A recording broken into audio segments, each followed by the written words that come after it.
15 million members, empowered to learn, to grow, to harvest, to lead, to dream. Equity. Karibu member.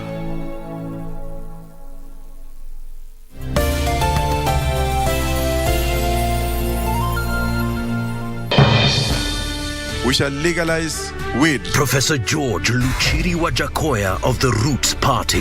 Semeni Babakea. Babakea. Raila Amolo Odinga of the Azimio la Umoja One Kenya Party. Unajua mimi sina pesa ya serikali ama ya kashfa. David Mwaure Wahiga of the Agano Party. And hakuna kura ya hasla mtaiba. William Samoei Ruto of the Kenya Kwanza Alliance. Presidential Debate 2022. Do not adjust your sets.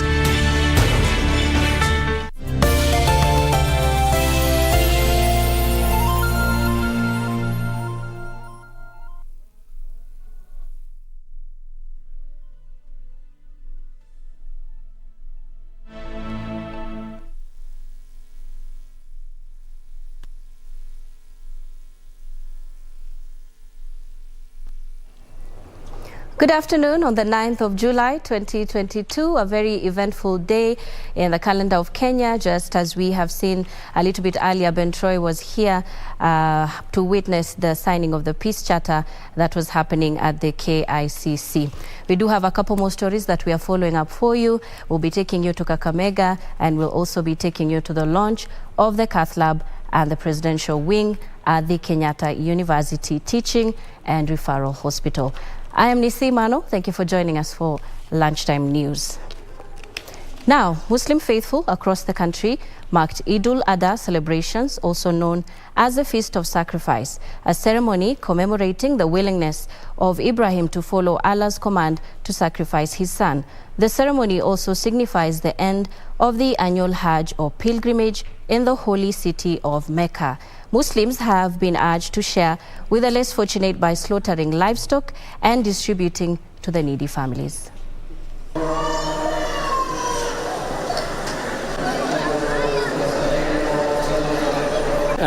Wherever I would like to congratulate, inshallah, and tell our Muslim brothers and sisters, wherever you are around the world, that inshallah, wishing you Eid Mubarak, kull aam wa antum bikhair, and that inshallah, we spread peace wherever we are. We need to spread peace. We are all ambassadors for ourselves and for our communities and for wherever we are.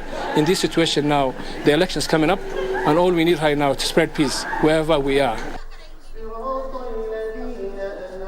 Elsewhere, residents of Roysambu in Nairobi County will not toil hard to get or replace identification cards after a register of persons was opened in the area. Roysambu member of National Assembly Waihenya Ndirangu, who graced the event launch, urged voters to elect visionary leaders who are development-oriented. Speaking during the official opening of Identification Cards Registration Office, outgoing Roysambu member of National Assembly Waihenya Ndirangu urged voters to elect leaders who will focus on key development projects for the people. Ndirangu further condemned actions of land grabbers in Roysambu, saying they have tarnished development projects in the area. Jambo muhimu siku ya leo kwa taifa letu ni mambo ya maendeleo na uzalendo.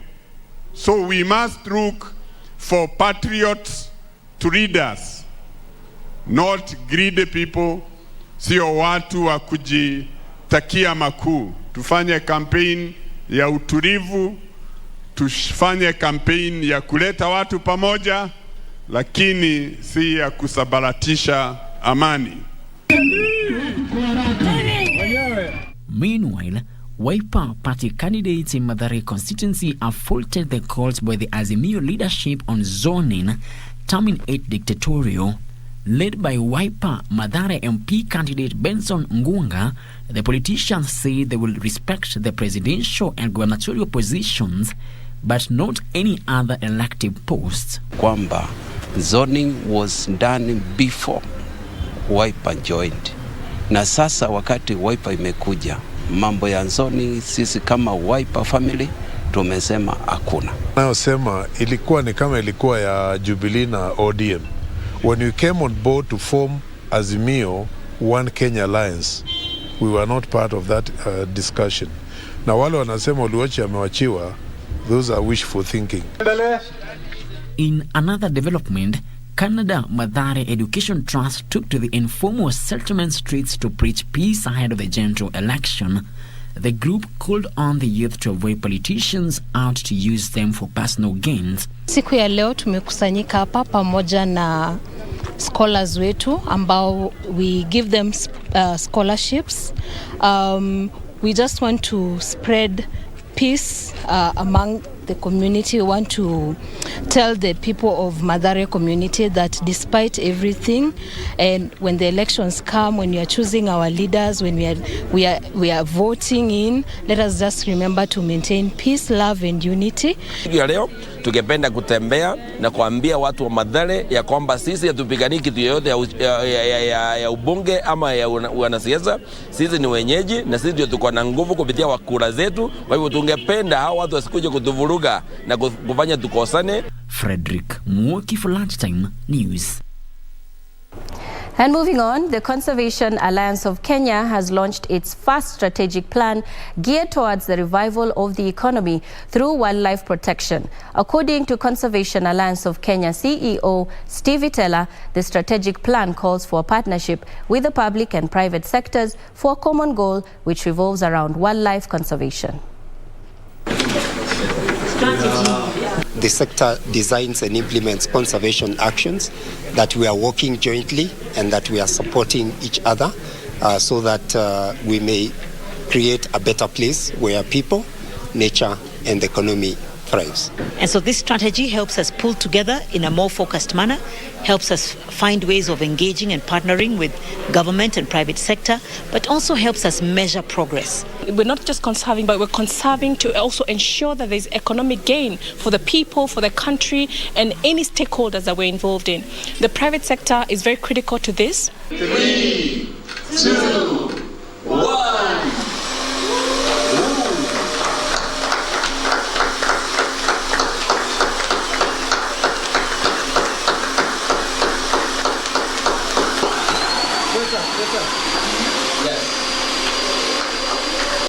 And police officers in Kitutu Central area of Kisii town have arrested a suspected gang who have been committing robbery in Nyanchwa Darajambili estates. One suspect was apprehended with an assortment of electronic and household goods suspected to be part of items stolen from the area residents. Police officers are pursuing the other gang members who managed to escape the raid.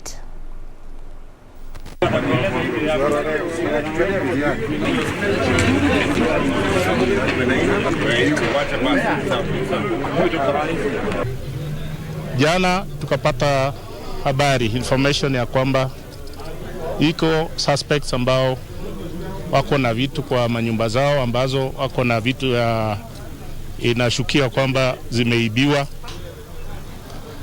Tukaweza kupata mshukiwa moja na wengine wakatoroka. Tuko na mshukiwa moja mama ambaye anaishi area daraja mbili, hali hizo bidhaa zimetolewa na wengine wakatoroka, na tunapanga ili aweze kufikishwa kotini ajibu mashtaka, na wengine wale litoroka tunaendelea kuwasaka.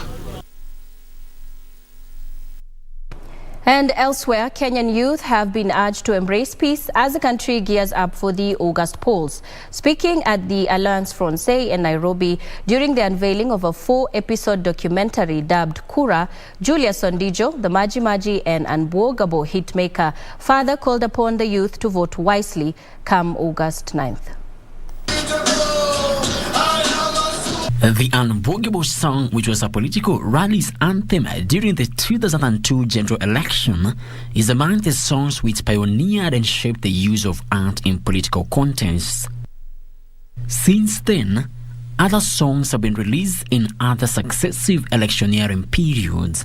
The 2022 general election is no different as a partnership between African Uncensored and Heinrich Böll Stiftung has released a 4-episode documentary whose theme is exploring hidden and untold perspectives about Kenya's politics.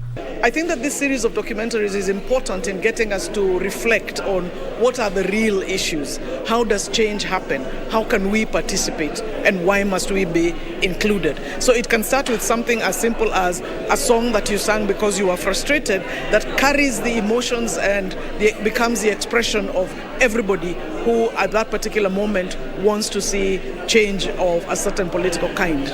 Peaceful coexistence among all Kenyans took center stage in the documentary, with the youth being asked to come out in numbers and effect the change they yearn to see in the country through the vote.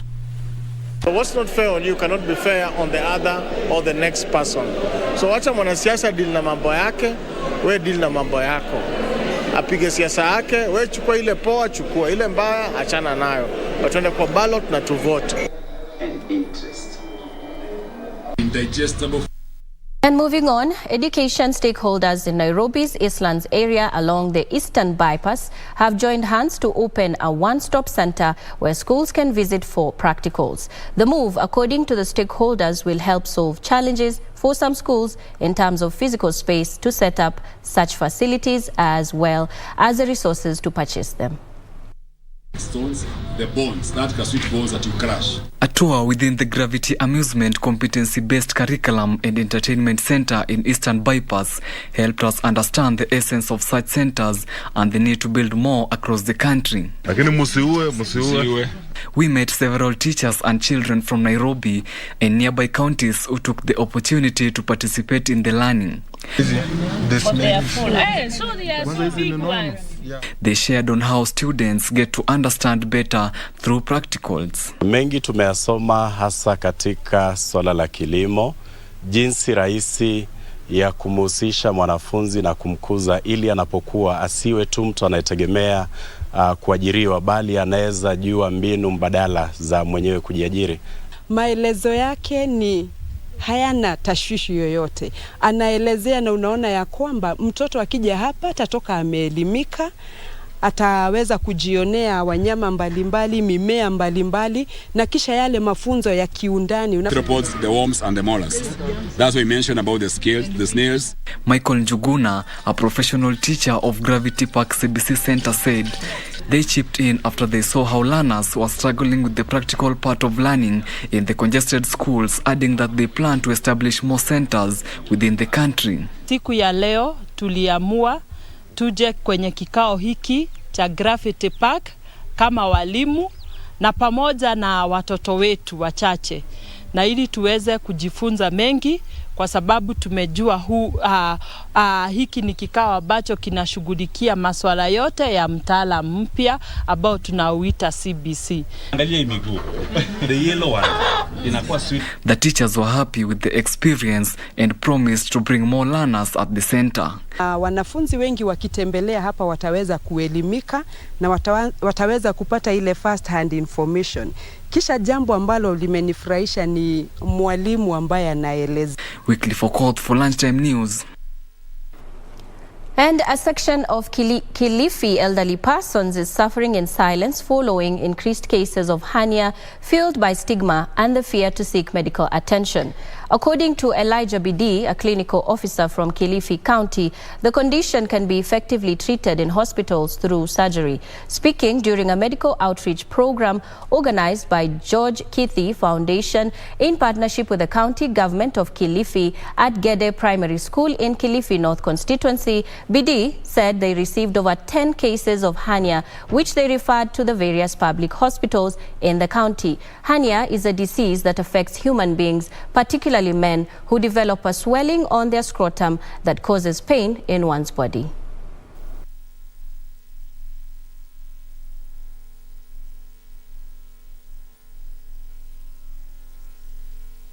Wazee wenye wanatatizika na hernia, na tutasema pengine ni kwa sababu ya kazi zenye huwa tunazifanya. Wazee wetu wanafanya kazi za kustrain sana, na kupitia hiyo basi imewafanya watu wengi sana wameathirika na hii tatizo ya hernia. Lakini tunashukuru our surgeons Kilifi County wametia bidii sana kuhakikisha wanafanya operations za kusaidia hawa watu wenye wameathirika na hii mambo ya hernia. Wenye wako na hii tatizo ya hernia, nitawaambia wengi sana huwa wako na stigma, hawataki kujitokezea kuonekana. Lakini hii ni shida ambayo tunaweza kutibu, inatibika. Ukifanyiwa operation, basi hii mambo huwa yanaisha na unakuwa tu sawa kama binadamu mwingine yoyote. Kwa hivyo nawahimiza wajitokeze kwa wingi, waonekane. Surgeons wako Kilifi County, kwa hivyo wajitokeze wapate huduma za upasuaji. Crossing over to Kajiado County now, where dozens of youthful Morans who dropped out of school to herd cattle and engage in sand harvesting trade in various parts of Kajiado County have now expressed their willingness to go back to school. This move is hoped to aid in increasing the literacy level among the Ma community, which is relatively lower according to other communities in Kenya. Edwin Austin with that report. Over the years, formal education in the Maasai community has faced myriad of challenges, including retrogressive cultural practices and ignorance among parents in this community. Here, most boys drop out of school to herd cattle and engage in lucrative sand harvesting trade. Unfortunately, the girls are subjected to female genital mutilation and married off at a young age, this affecting their retention in school. Tumeona vijana wengi wakitoka kwa masomo kuingia kwa hii kazi ya kuchota mchanga kwa sababu ina pesa ya haraka sana. Lakini naye tunataka kwanza wasome ndio waweze kunufaika kwa maisha ya baadaye, kwa sababu kazi ni mingi sahi, lakini mpaka uwe na cheti chako cha kuonyesha umehitimu. However, after intense sensitization and lobbying by various education stakeholders, most youthful Morans are willing to give schooling a chance under the adult education and continuing programs. Kwa hivyo sisi tumesikia leo tutasoma hata tukiwa wazee. Hiyo tumependelea kabisa. Kama tutasaidiwa, hiyo tuna support kabisa na tutasoma kabisa. Kajiado County Adult Education Director Mercy Njiriri urged parents involved in sand harvesting to discourage school children from joining the trade. Nataka kwanza wasome ndio waweze kunufaika kwa maisha ya baadaye, kwa sababu kazi ni mingi sahi, lakini mpaka uwe na cheti chako cha kuonyesha umehitimu.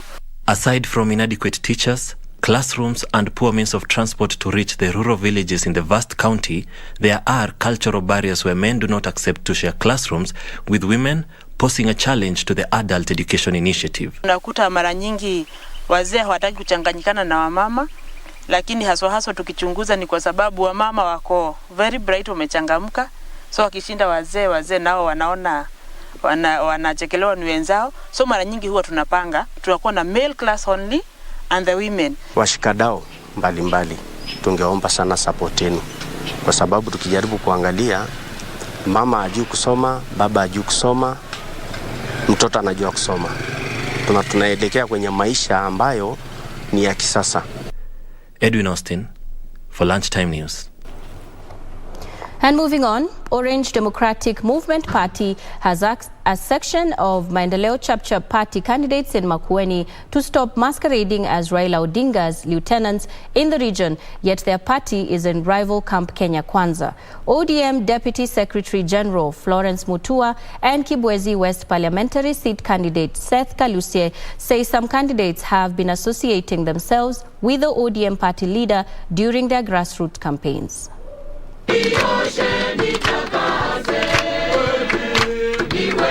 The ODM Deputy Secretary General Florence Mutua, who is also Busia County Woman Member of National Assembly, says there has been a tendency by Maendeleo Chapchap candidates in the region to masquerade as Raila Odinga allies. Mutua, who was joined by Kibwezi West ODM parliamentary seat candidate Seth Kalusie during a mass, cautioned the candidates even as they urged the electorate not to be swayed. Lakini mkumbuke Mheshimiwa Seth ndio wako kwa Azimio, yeye ndiye ataenda kufanya kazi na baba, na ukiona baba aliamini amempatia ticket ya ODM akuja akanyage hapa, baba mwenyewe pia atakuja hapa. The lead person wa Ukambani Azimio campaign team ni Mheshimiwa Kivutha Kibwana akiwa na timu ya watu wengine 7 na mimi ni mmoja. wa hiyo team. Chap haiwezi kujigamba iko katika Azimio sababu party leader wake alitoka akaenda na support KK. This as CCU party leader and Machakos gubernatorial hopeful Nzioka Waita has called upon the Inspector General of Police Hilary Mutyambai to investigate an incident whereby his supporter was attacked and injured by allegedly Wiper party supporters. Hicho kitendo tunaishtumu kabisa. Hatutaki siasa ya vita, tunataka siasa ya amani, watu wauze sera na sio matusi. Meanwhile, Western Regional Police Commander Peris Kimani has ordered police officers to offer more protection to female aspirants vying for various political seats, noting that they are leaders and ought to be accorded respect by all other aspirants.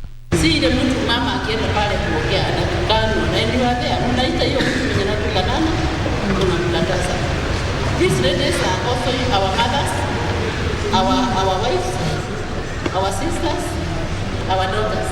So support that way. That is my request. Nakuru County governments need to collaborate with the national government and private sector players to establish water funds to protect water resources by investing in conservation.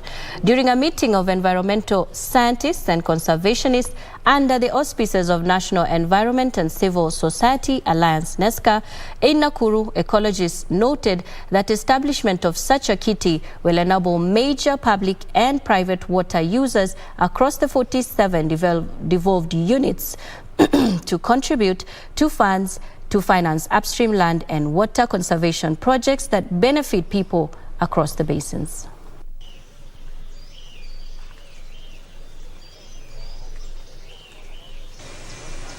After that,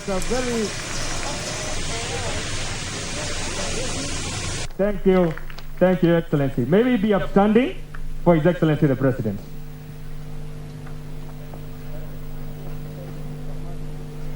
We would like the government to come up with a policy that will take part of the money and the revenue that accrues from the use of water from manufacturers, factories, towns, suburbs, all use water and a lot of money comes up out of it. But we do not have a policy where this money is invested back into the communities that live around the watersheds. So you end up with communities at the watersheds destroying the watersheds because they do not benefit directly from the money that comes out of the water. Regarding natural resources management, we can subdivide that into several areas, one of them being wildlife and forests as well as land. We see there are gaps in those areas. We don't see enough statements on management of wildlife and how the wildlife is hit and John is hit, so the car is. His Excellency President Uhuru Kenyatta is at the launch of the Cath Lab and the presidential wing at the Kenyatta University Teaching, Research and Referral Hospital. We are heading there. Our team is on the ground covering that event. When the wheel stops, so the wheel starts still running, and we are ready for the second hit. Thank you. But it's good, you see.